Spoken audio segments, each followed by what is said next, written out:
Berbicara pondok pesantren, pada umumnya masyarakat mengira bahwa pondok pesantren hanyalah mengkaji kitab-kitab yang bernuansa religi, seperti mengkaji kitab hadis, fikih, tasawuf, dan lain-lainnya. Namun tidaklah banyak yang mengetahui bahwa di pondok pesantren juga mengkaji tentang edukasi seksualitas. Hal ini penting disampaikan agar sejak dini santri bisa memahami pentingnya menjaga organ-organ vital pada dirinya. Di samping itu, pendidikan seks juga berkaitan erat dengan praktik-praktik ibadah yang dibahas dalam fikih. Halo penduduk bumi, selamat datang di channel Bintang 9, channel yang mungkin dapat menambah wawasan dan pengetahuan yang belum kalian ketahui. Kali ini Bintang 9 akan membahas seputar pembelajaran seksualitas di pondok pesantren. Namun sebelum masuk ke pembahasan, jangan lupa like, subscribe, dan nyalakan notifikasinya agar tidak ketinggalan video menarik lainnya. Di pondok pesantren, para kiai dan para ustadz biasanya mengajarkan materi pendidikan seks berdasarkan jenjang pendidikan santrinya. Artinya semakin senior santri itu, maka pelajaran seks yang diberikan akan semakin lebih detail lagi.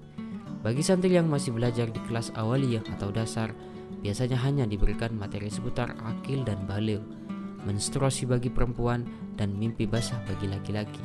Lain halnya bagi santri yang kelas ulia atau kelas atas, ia akan mendapatkan pendidikan seks yang lebih vulgar lagi.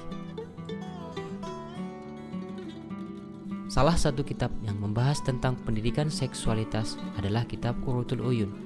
Tanpa menafikan kitab-kitab lainnya, kitab ini termasuk jajaran kitab favorit para santri. Tentu saja, karena daya tarik pada bab bersenggamanya yang dijelaskan secara terang benderang tanpa tedeng aling-aling dengan bahasa yang menggairahkan. Qurratul Uyun merupakan kitab berbentuk syarah dari nadom atau syair yang ditulis oleh Syekh Qasim bin Ahmad bin Musa bin Yamun. Sebagaimana kitab syarah pada umumnya, Syekh Tahami menyajikan ulasan yang memahamkan secara runut pada tiap bait-bait yang disusun oleh Syekh Yamun. Tetapi Syekh Tahami memiliki kelihayan dan keluasan bahasa yang benar-benar mudah ditangkap oleh pembaca. Qurratul Uyun menyajikan pembahasan senggama secara lengkap dan gamblang, mulai dari pemilihan waktu yang tepat, tata cara pemanasan yang dianjurkan, bagaimana posisi yang unggul, dan doa-doa apa yang harus dibaca. Waktu yang baik untuk memulai pagelaran budaya adalah setelah Isya, namun boleh juga dilakukan setelah Maghrib. Dan hendaknya bagi suami untuk melarang siapapun berhenti atau duduk di dekat pintu kamarnya, agar tidak ada yang mengganggu saat melakukan pagelaran budaya.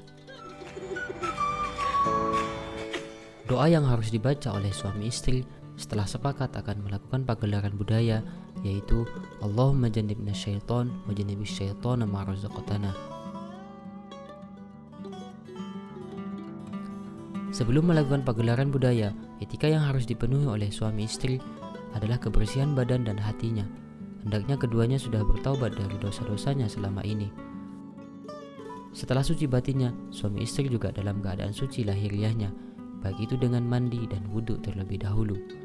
Keadaan suci lahir batin ini mencerminkan terpenuhinya agama dalam kehidupan berumah tangga, sebagaimana yang dimaksudkan dalam hadis Nabi, barang siapa telah menikah, maka ia sejatinya telah menyempurnakan setengah agamanya, maka hendaknya bertakwalah kepada Allah dalam setengah yang lainnya. Hadis riwayat Muslim. Saat bersuci inilah hendaknya suami membasuh kedua tangan dan kakinya dalam satu wadah. Lalu suami membaca Asmaul Husna dan sholawat Nabi. Kemudian air bekas basuhan itu disiramkan ke setiap sudut rumah.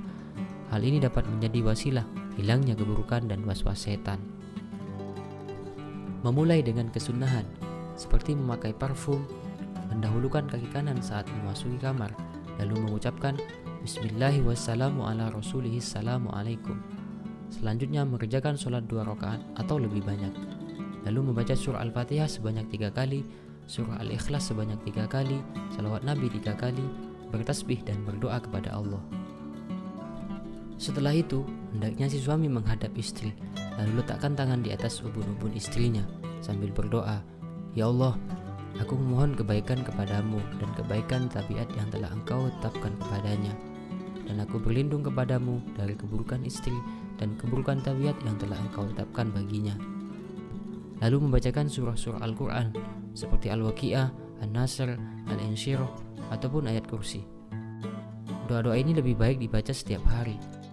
bukan saat hendak melakukan pagelaran budaya saja.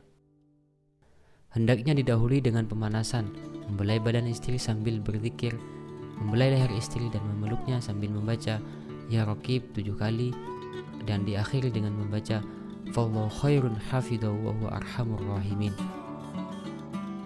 Bacaan ini merupakan peringatan untuk menjaga diri.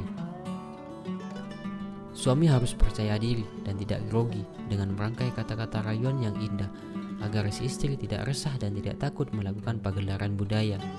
Buatlah hati si istri berbunga-bunga agar dirinya ceria dan riang gembira, sebab malam pertama merupakan peristiwa baru yang kenikmatannya tidak pernah dirasakan sebelumnya.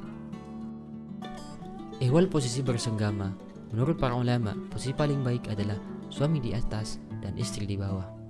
Lalu pinggul istri diganjal dengan bantal, dan suami bisa bercocok tanam pada vaginanya dengan tempo sesuka hatinya. Sebelum memasukkan zakar ke dalam vagina, hendaknya suami membaca basmalah.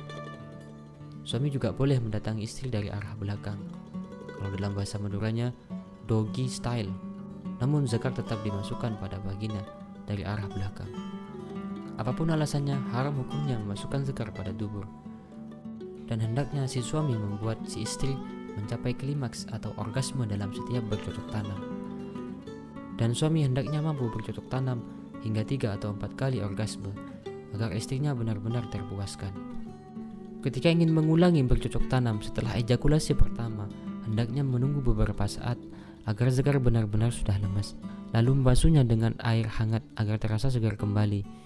Bisa juga si suami wudhu atau mandi terlebih dahulu, lalu mengulangi cocok tanamnya berkali-kali. Sedangkan si istri tidak dianjurkan membasuh vaginanya karena bisa melonggarkan dan menurunkan gairah seksnya. Cukup dilap saja dengan kain bersih.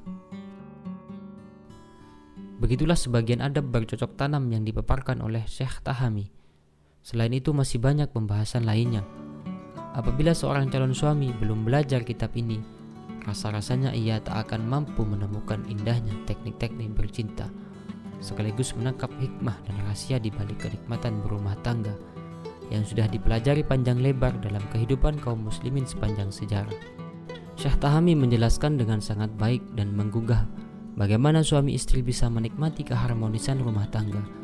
Akhirnya kitab ini menjadi salah satu rujukan utama bagi para santri untuk memahami bagaimana cara membangun keluarga yang sakinah, mawaddah, warahmah. Wallahu a'lam bishawab.